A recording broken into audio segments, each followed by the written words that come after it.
darle la bienvenida a dos grandes compañeros. En un rato más nos estaremos enlazando hasta la Plaza de Mayo, ahí en Buenos Aires, con Daniel De Vita, pero antes de cualquier cosa, déjenme saludar a dos grandes compañeros y que son, de hecho, pues especialistas en el tema, especialistas tanto en lo que es Argentina, en la política de la región, así como en los cambios democráticos que han ocurrido en esta región. Primero saludo con mucho gusto a la corresponsal de Sin Censura, Lina Duarte. Lina, ¿cómo te va? Hola, ¿qué tal, Toño? Bastante bien, un gusto saludarte como siempre, ya listos aquí para hablar de un tema que de verdad, qué bueno que lo pone no solamente sobre la mesa, sino con todo este panorama tan amplio, con tantos datos, así que bueno, ya ahondaremos en ello. Así es, hay tanto que platicar al respecto y también saludo a Ramiro Padilla Tondo, quien constantemente viaja a la Argentina precisamente, acaba de regresar hace un mes, si no me equivoco, de ahí, y que pues obviamente tiene mucho que decirnos al respecto. Bienvenido nuestro amigo, escritor y analista político, espero ayer imagino que estuvo buena la pachanga, ¿no? Pero ahora ya con más solemnidad, saludo a mi amigo Ramiro Padilla Tondo. Pues mi querido Toño, muchas gracias, sí, estuvo buena la pachanga. Después de la presentación, pues nos fuimos a celebrar y sí, nos desvelamos un poco toda la bola, ¿no? Aquí estamos. Pues vamos a darle a este tema, ¿qué les parece si comenzamos primero con el hecho? Un hecho que es verdaderamente lamentable, que es preocupante, un presunto ciudadano de nacionalidad brasileña se acerca a la multitud que está saludando a Cristina Fernández de Kirchner cerca de su casa en un barrio, en el barrio de La Recoleta, ahí en Buenos Aires. Se acerca, le pone una pistola en la cara, dispara, pero la pistola falla.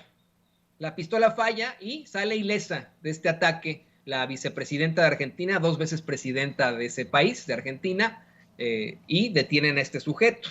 Les quiero comentar también, compañeros, lo que decíamos hace unos momentos, ya hay opiniones por parte de la expresidenta Dilma Rousseff, quien condena el ataque, la expresidenta de Brasil, del expresidente y ahora candidato a la presidencia, Luis Ignacio Lula da Silva, pero no hay expresiones de Jair Bolsonaro en sus redes sociales, no veo yo algo, o sea, no, miren, puedo equivocar, si usted es seguidor de Bolsonaro, dígamelo, lo estoy buscando, pero no encuentro un tuit de Bolsonaro hablando de esta situación.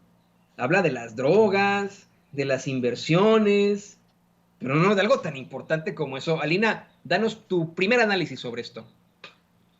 Pues el día de ayer, lo que vimos en el caso de Argentina, en el intento de asesinato de Cristina Fernández de Kirchner, fue la consolidación de estos discursos de odio que han emprendido medios de comunicación, la ultraderecha, no solo argentina, sino regionalmente hablando, en contra de una persona que evidentemente resulta una figura no solo por lo que ha sido, sino por lo que puede ser. Cristina Fernández de Kirchner, como bien lo mencionas, no solo es vicepresidenta, es alguien anclada en la identidad de millones de argentinos y argentinas, no me queda duda de ello.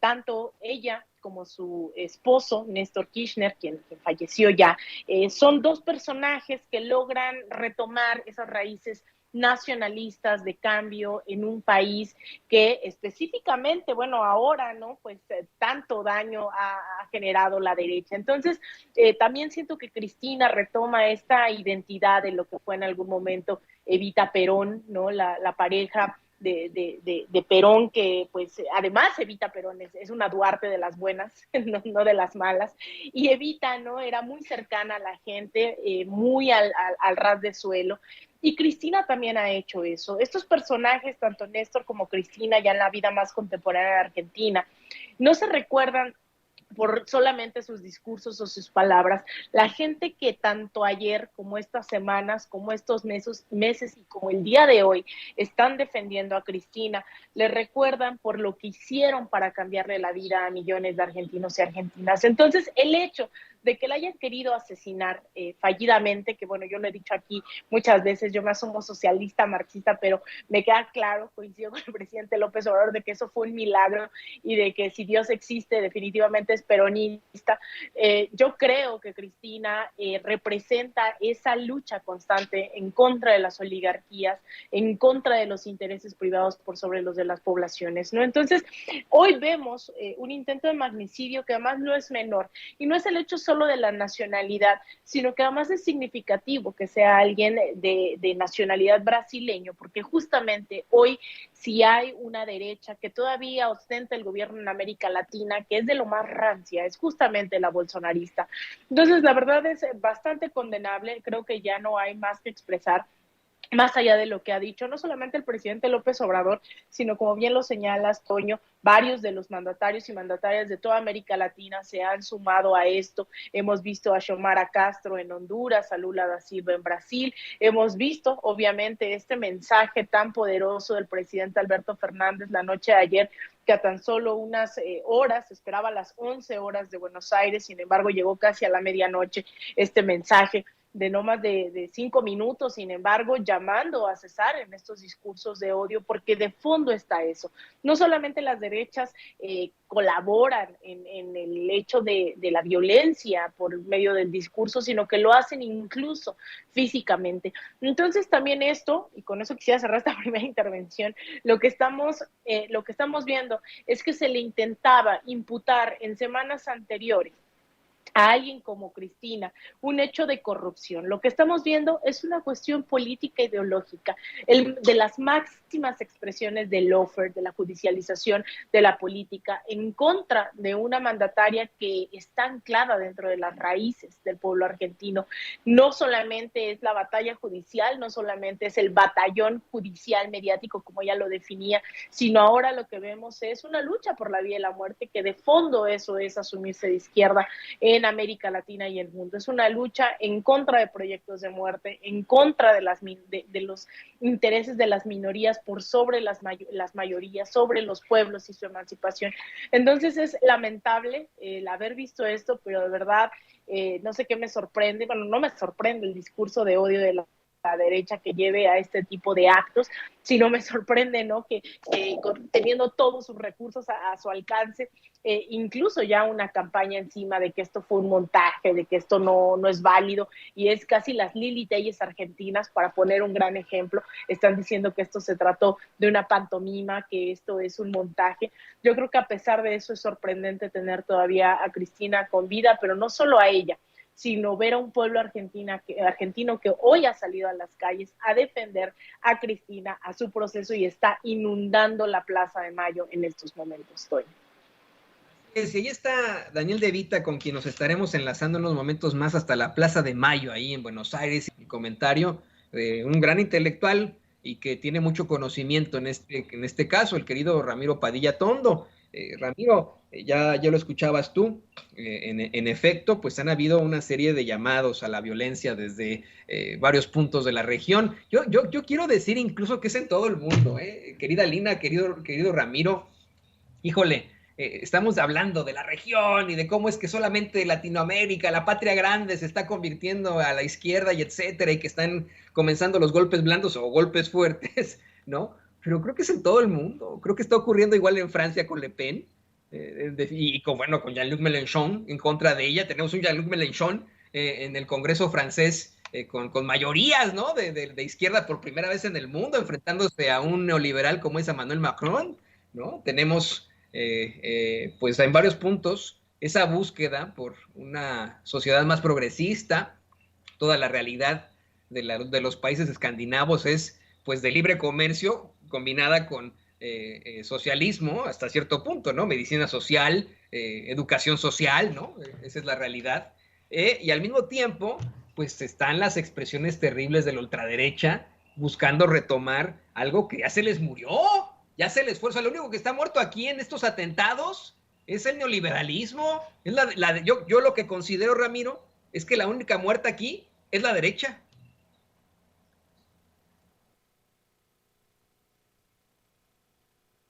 Ok, mira, yo, pues, como bien dices, tengo menos de un mes que regresé a Argentina y siempre recuerdo la última noche donde estamos en un asado de despedida, estamos hablando. Obviamente en Argentina, pues yo soy conocido más más por escribir cuento y novela que por el análisis político. Allá en Argentina, pues van recién descubriendo que hago análisis político en México y que conozco algo del caso. A mí me llama mucho la atención porque es muy importante que se entienda que cuando empezamos a hablar de medios, porque ahí éramos como 10 personas en la reunión, obviamente a mí en Argentina cuando voy, pues a mí me dicen que yo soy un K. K, ¿qué significa? Kirchnerista. Obviamente hemos tenido nuestros desencuentros con la gente que detesta a Cristina, que detesta todo lo que hicieron los Kirchner, ¿no? Primero Néstor Kirchner, que eliminó la deuda externa, por ejemplo, de la Argentina, y después el trabajo de Cristina, que fue muy desgastante porque las oligarquías siguen siendo las mismas. O los apellidos pareciese un calco de lo que sucede en México. Es como si el bisnieto de Emilio Gamboa fuese ahorita presidente del Senado, o el bisnieto de Mario Fabio Beltrones fuese el presidente de la Suprema Corte de Justicia, para que se dé una idea en México de cómo funciona el asunto en Argentina. Se repiten los apellidos, se repiten las mañas, se repite esa necesidad enferma de control en todos los aspectos de la vida cotidiana, pero allá le digo que tenemos en Argentina un magnate de medios, Magneto precisamente, como el villano, ¿no?, de los cómics, que controla casi todos los aspectos de la vida pública argentina por medio de muchos canales de televisión, por medio de revistas, por medio de periódicos, por medio de estaciones de radio. Entonces es como tener un Azcárraga al cuadrado, a un Ricardo Salinas a la treceava potencia. O sea, básicamente se controlan todos los aspectos del discurso público, y yo lo que decía es que no hay un contradiscurso. Ojalá que esto sirva para entender la magnitud, bien lo decía Lina, bien lo decías tú hace un momento, la magnitud con la cual se manejan los medios en la Argentina, y que sí han trabajado un discurso de odio por muchos años y no han podido derrotar esta rama del peronismo que es el kirchnerismo y que es lo que hace Cristina, ¿no? O sea, básicamente cuando yo recuerdo que llegué a Argentina hace unos años a mitad del mandato de Macri, y mi amigo Héctor Minutillo, con el que me va muy bien, que él vive en Buenos Aires, el que falleció el año pasado, si mal no recuerdo, falleció en noviembre, de hecho estaba yo en Álamos cuando me enteré de su fallecimiento, que era mi amigo más cercano en Buenos Aires. Me decía, mira, sentate vos, me decía, te voy a explicar cómo funciona Argentina, me decía, y prendió la televisión. Estamos hablando que Macri tenía 2 años gobernando, pero había un programa de análisis sobre qué es lo que estaba haciendo Cristina, de ese tamaño de la enfermedad. Entonces yo le decía, me parece muy raro que estén hablando de Cristina Fernández si Cristina Fernández no está en el poder, el que está gobernando es Macri.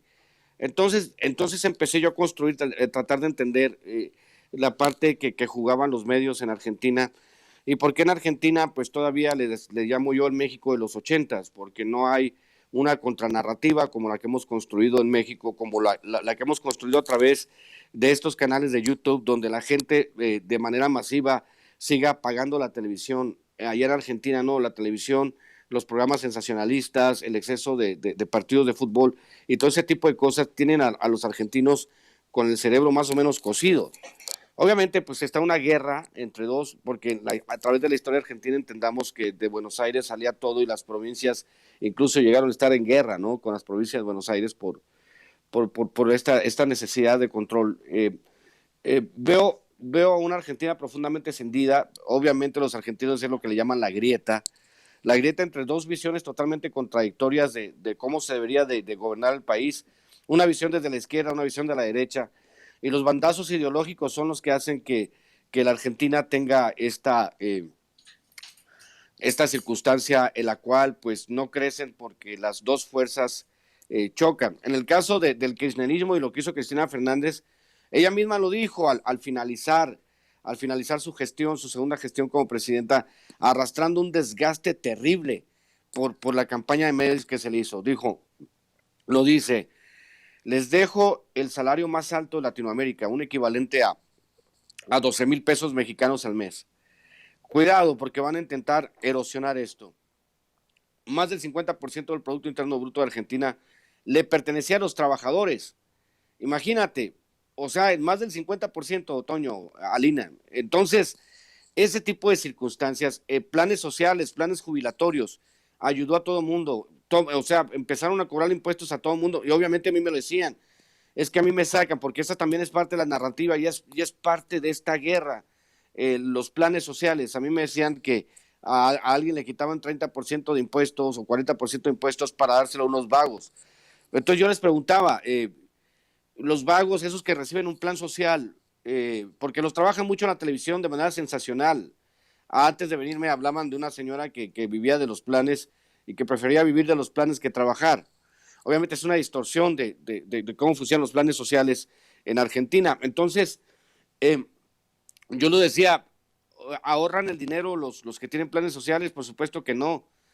Van con el tendero, van a la tienda de la esquina, compran comida, ese dinero se inyecta a la base y empieza a circular hacia arriba. Es una estupidez pensar que los planes sociales nomás sirven para incentivar la vagancia. Pues no funciona así, porque al igual que México, Argentina se había convertido después, a la llegada de Macri, pues la pobreza se disparó y un paliativo era un plan social, pero obviamente también se construyó toda una narrativa a través de tratar de decir que los planes sociales eran para puros vagos y que todo el mundo era un vago y que no querían trabajar, no querían laburar, como dicen ellos.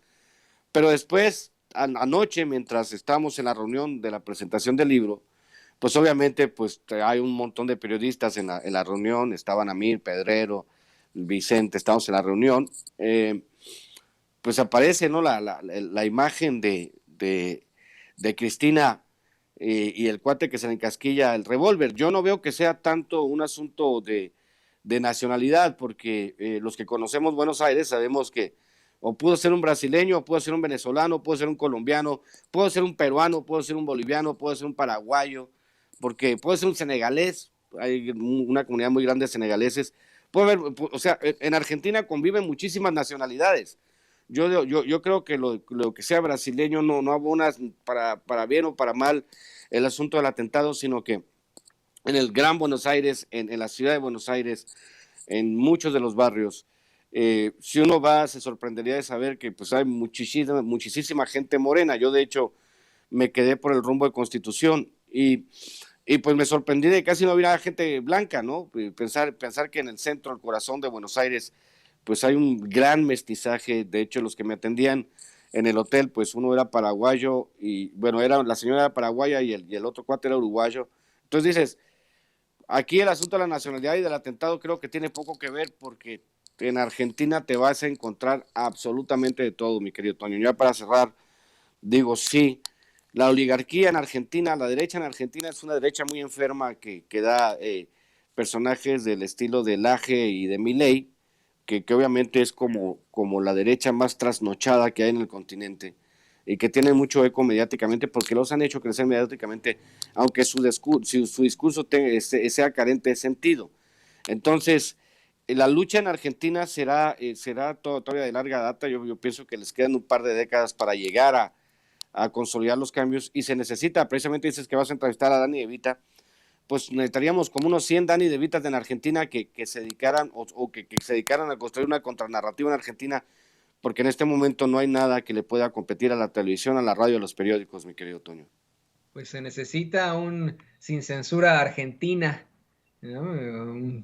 Sin censura, ¿no? Así en Argentina no hace falta eso, a lo mejor, y Daniel De Vita nos echa la mano con eso. Yo te quiero decir que, en efecto, ¿no?, esta es una realidad. Hay muchas personas de izquierda de núcleo que no aceptan al kirchnerismo como parte de la izquierda, que lo critican mucho. Yo tengo una amiga de la infancia argentina que ya es muy, muy radical también en cuanto a su visión de izquierda y no acepta el kirchnerismo, pero en efecto hay que ser muy honestos, sí tiene ese tinte progresista y distinto a lo que ha representado, como bien dice Ramiro, la ultraderecha en ese país, un país que, vamos, con el presidente pasado hasta era amigo y cuate de la infancia precisamente de Trump, ¿no? O sea, imagínense, ¿no? Macri, una situación terrible. Y en efecto, tiene razón Ramiro, no tiene nada que ver la nacionalidad del personaje. Lo que yo quise plantear ahí es que pues obviamente al tratarse de un ciudadano brasileño era para que el presidente de ese país, y hablando de un intento de magnicidio,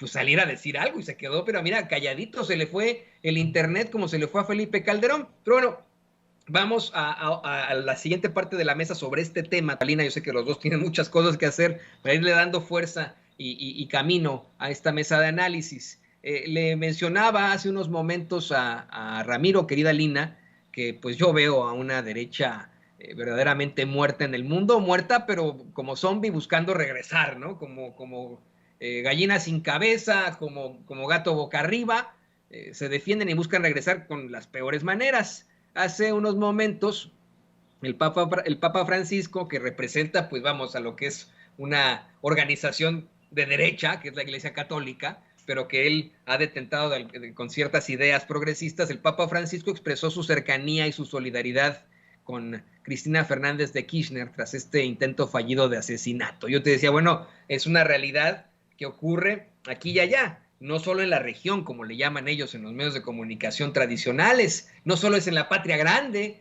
es en toda América. Ya existen destellos de muchos jóvenes aquí en Estados Unidos buscando tener una idea más de izquierda, más progresista de la vida. Tú lo has visto cuando has venido aquí tantas veces, cuando has quedado acá, ya has hecho una serie de corresponsalías. Ocurre en ciertas partes de Europa. Quiero decir que, por ejemplo, en España sí hay grupos de izquierda, pero no los que representa el supuesto gobierno de izquierda. Ese no es un gobierno de izquierda, es un gobierno que dice ser de izquierda, pero que apoya a las transnacionales como Iberdrola, ¿no? Pero en esencia, me parece que sí hay un llamado hacia el progreso y una desesperación absoluta de la derecha.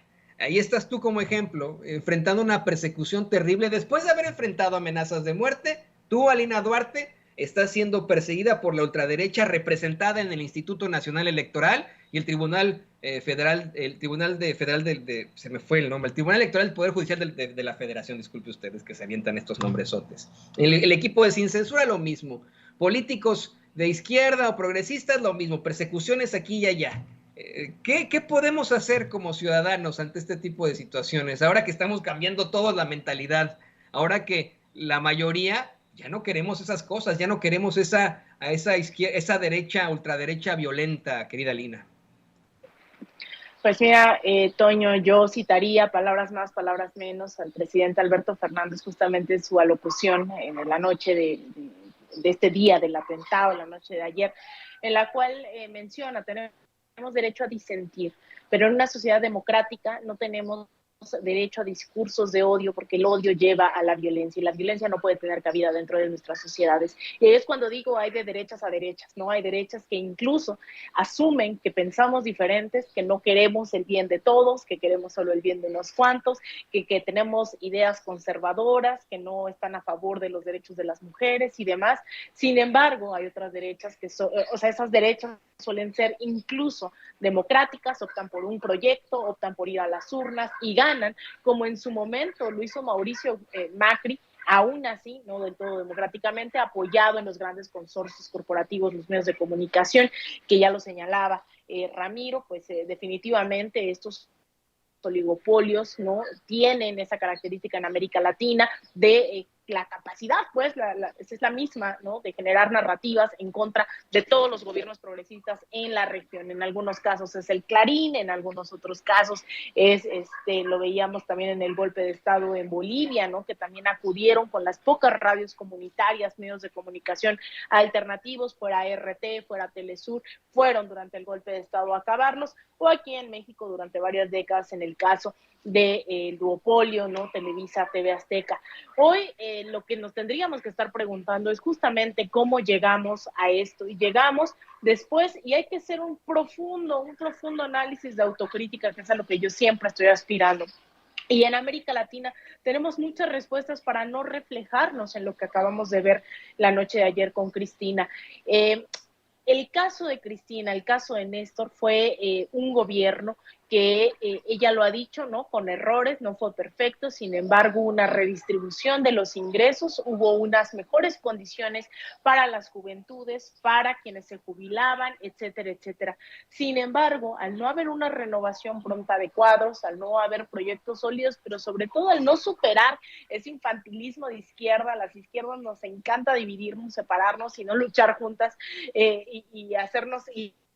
atomizarnos, pues eso permitió la llegada de Mauricio Macri. ¿Qué hizo Macri? Endeudó al país en un tiempo récord. El Fondo Monetario, en clara violación a sus propios estatutos, permitió el mayor préstamo de la historia del FMI desde su creación en 1948 y permitió que Macri endeudara al país, pero además no solo le endeudó, ese mismo dinero que ingresó, los más de 44,000 millones de dólares que ingresaron a Argentina, entraron como una puerta giratoria y salieron. Todo ese dinero no se invirtió, no hubo candado alguno y todos esos beneficiados se siguieron declarando en bancarrota. Y lo que estamos viendo también ahora en contra de Cristina ha sido generado desde el mismo gobierno por una campaña de que ella es muy radical. Y por eso es todo esto para decir un poco esa postdata, interpretar la postdata de la carta del presidente López Obrador enviada el pasado 29 de agosto al presidente Alberto Fernández. Esa postdata no es casualidad, no es solamente felicitarlo por algo que debería de ser, porque ambos son gobiernos, sino por esas disputas internas. Es bien sabido que Alberto Fernández y Cristina Fernández de Kirchner han estado muy encontronados justamente por el tema del endeudamiento, mientras Néstor Kirchner logró acabar con esa deuda del Fondo Monetario durante su gestión años atrás. Lo que hizo ahora Alberto, a pesar de que todos los movimientos sociales, a pesar de que millones de argentinos y argentinas tomaron las calles hace unas semanas, decidió pagar esa deuda que no adquirió el pueblo argentino. Y el pueblo argentino está muy molesto también con Alberto, no así como con Cristina, quien dijo, es imposible que nosotros paguemos eso, porque además no solo es negarse a pagar y espantar a los grandes empresarios internacionales, sino es asumir que ese préstamo que fue totalmente ilegal, ilegítimo, que violó los mismos estatutos del Fondo Monetario y la misma normatividad del gobierno argentino, de la Secretaría de Hacienda argentina, pues lo aceptó Alberto, aceptó pagar una deuda que no adquirió el pueblo. Y eso tiene muy molesto a mucha población. Entonces, cuando hoy el presidente López Obrador revela esta parte de la postdata, a mí me parece increíble la claridad que tiene el presidente López Obrador para entender que aún, ¿no?, en esas fracciones, en ese no entenderse, en ese no compartir el camino a seguir y que había una división clara dentro del gobierno, aún así el presidente López Obrador dijo, haces bien, ¿no?, en apoyar a una compañera. Y ahora más que nunca hay que celebrar y por eso cobra otra relevancia el discurso que da el día de ayer el presidente Alberto Fernández por la noche, cuando apoya plenamente, sin dudarlo, de alguna forma, no duda en apoyar a alguien como Cristina, una compañera que ha estado ahí y que incluso me atrevería a decir sin dudarlo en ningún segundo, que Alberto Fernández es presidente de Argentina gracias a Cristina Fernández de Kirchner. Y el intento también de magnicidio, hay que dejarlo claro, también pasa por el hecho de que el próximo año Cristina Fernández pueda volver como presidenta a la Casa Rosada. Entonces, eso también es un mensaje para las izquierdas en América Latina, para tener esa seriedad de cerrar filas ante el fascismo, de cerrar filas en contra de las oligarquías, en contra de las derechas, regionalmente hablando, y yo también esto del Papa, pues es entendible. El Papa al final será muy el Papa, pero es argentino y como dice Ramiro, quienes conocemos Buenos Aires, sabemos que a tan solo unos pasos de la Casa Rosada era donde oficiaba misa el hoy Papa Francisco Bergoglio. Entonces, yo creo que es muy interesante que incluso esas fuerzas progresistas, yo soy muy crítica, claro está, del tema de las iglesias. Sin embargo, hay iglesias que también se asumen en esa primera fila de apoyar realmente a los humildes, a los más pobres, y eso me consta en Estados Unidos, me consta en México, ¿no?, sobre todo los franciscanos, teólogos de la liberación, no toda la iglesia es igual. Entonces, a mí me llama mucho la atención eso y también incluso celebro, me sorprendió mucho que hace unas semanas, cuando el presidente López Obrador decide firmar una carta conjunta con el presidente boliviano Luis Arce, con el presidente obviamente argentino Alberto Fernández, no sale la firma de Gabriel Boric, presidente de Chile. Me parece que eso fue un error político, estoy segurísima que eso debieron consultárselo también para que firmara, y fue hasta apenas, ¿no?, después de un intento de magnicidio que decide cerrar filas. Nunca es tarde. Sin embargo, esto es un mensaje también para las personas tibias, que cuando se trata de cerrar filas hay que cerrarlas contra la derecha, no hay que dudar, ¿no?, contra el imperialismo, decía el Che Guevara, pero también contra las derechas no hay que dudar ni un tantito, así, querido Toño. Y fíjate que ese sí, Boric sí tuiteó, sí se expresó al tanto, ¿no? De lo que pasó con Cristina Fernández de Kirchner, de este atentado fallido. Mucha gente me pide, Toño, no digas que se disparó el arma porque falló. En efecto, se jaló el gatillo. Tienen toda la razón los que me cuestionan, se jaló el gatillo, no llegó esa bala, falló el arma, gracias a Dios. Pero bueno, eso es una buena aclaración.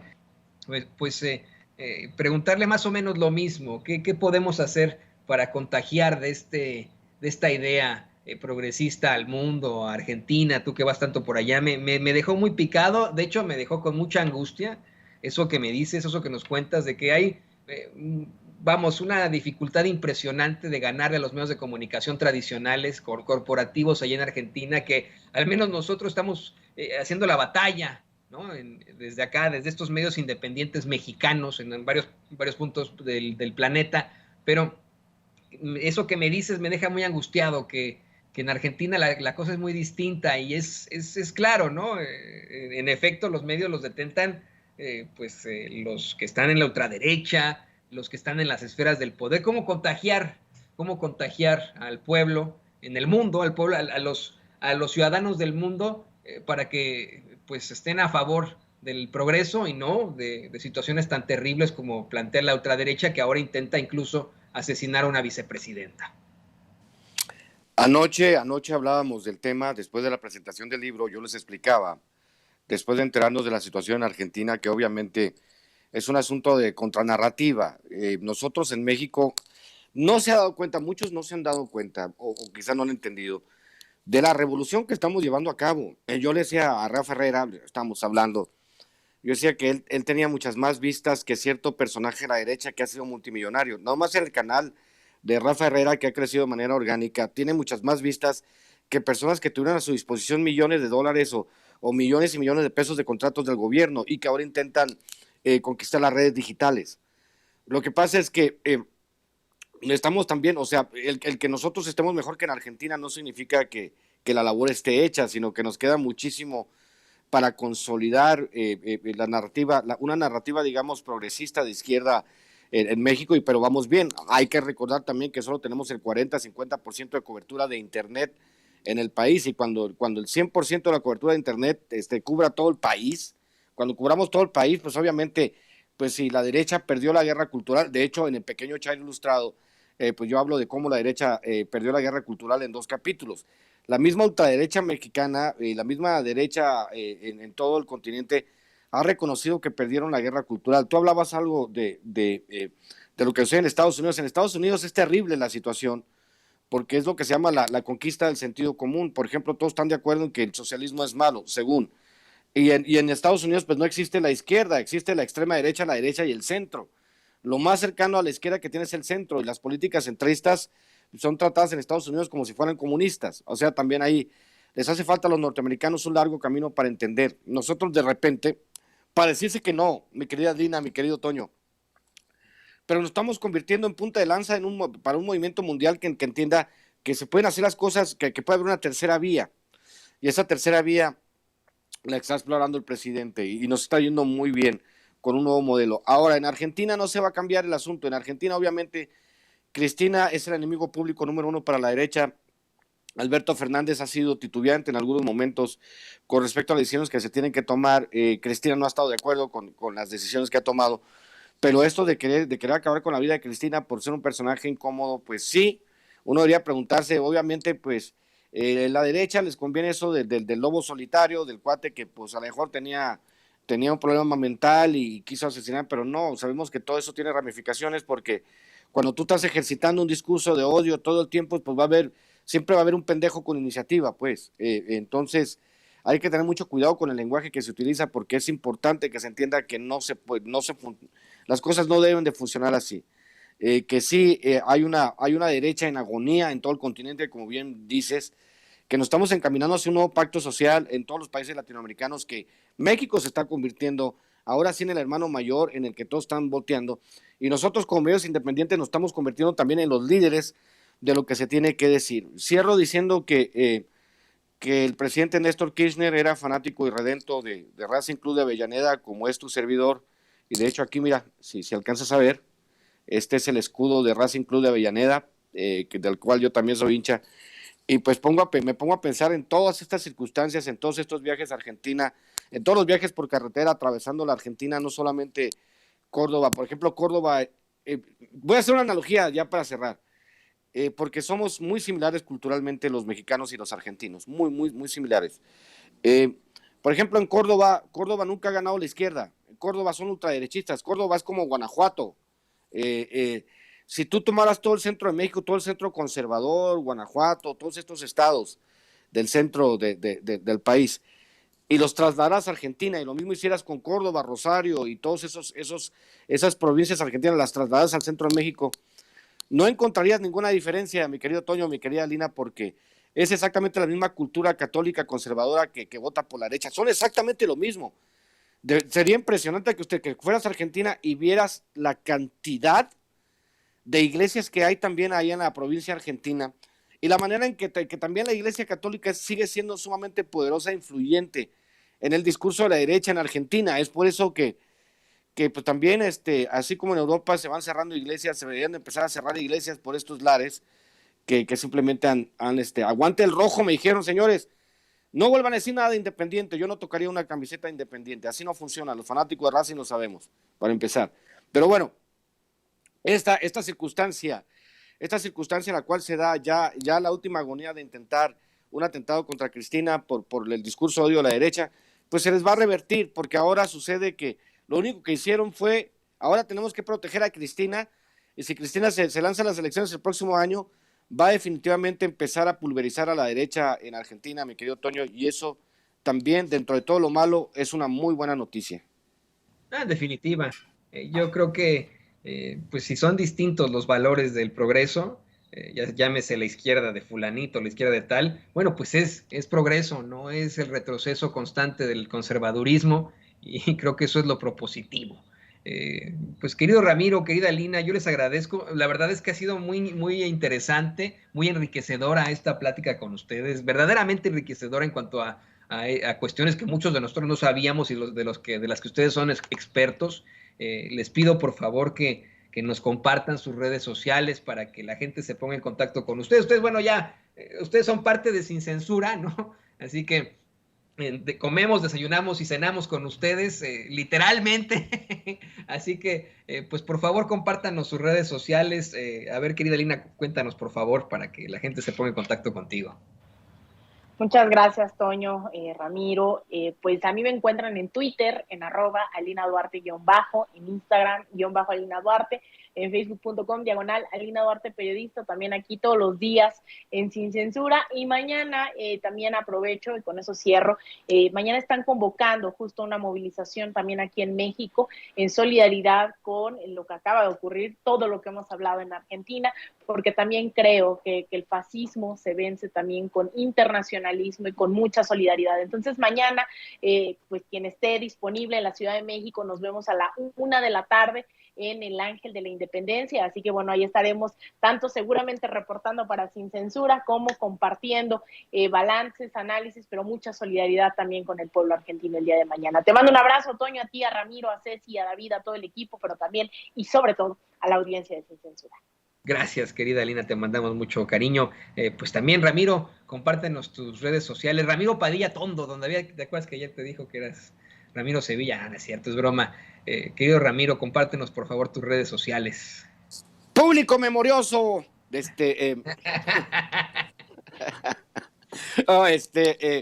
Obviamente @Ramiro Atondo, @Chairo Ilustrado. Ya veo por aquí que me están diciendo que soy borracho. No, señor, soy bohemio. Son cosas distintas. Una cosa es ser borracho, otra cosa es ser bohemio.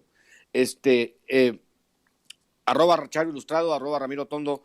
Y pues nos vemos hoy a las 4:30 de la tarde en el Museo del Estanquillo, por allá por Isabel la Católica. Los que dicen que me invitan a tomar café, ahí vamos a estar presentando de nuevo Cartas un Facho. Aquí estoy con mi amigo Lalo en Nesa Beach, dice él, porque ahora ya hay palmeras aquí en Nesa Beach.